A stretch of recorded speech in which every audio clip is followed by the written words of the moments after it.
Headlines. जनसंघर्ष urban निधी bank बंदच्या वाटेवर, ठेवीदारांना कोट्यवधी रुपयांचा चुना लागण्याची शक्यता, ठेवीदार आक्रमक. बँकेने केलेल्या प्रतापाचा स्पेशल रिपोर्ट आमच्या प्रतिनिधी मकसूद अली यांच्याकडून.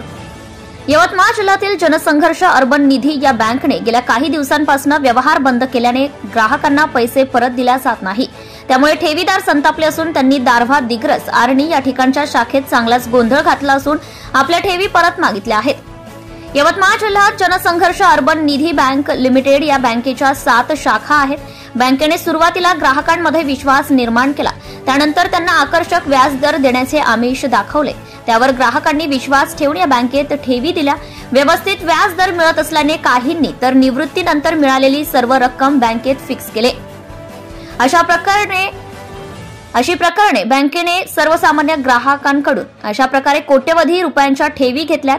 काही दिवसांपर्यंत ठेवीदारांना दर महिन्याला व्याजाचा व्यवस्थित परतावा देण्यात आला.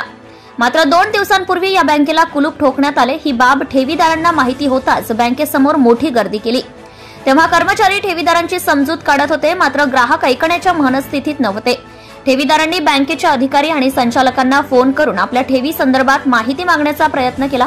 मात्र सर्वांचेच फोन बंद असल्याने ग्राहक अधिक संतापले आणि त्यांनी बँकेच्या कार्यालयात गोंधळ घातलाय.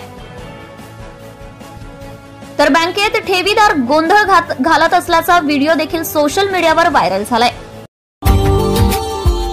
Subscribe now and press the bell icon. Never miss an update.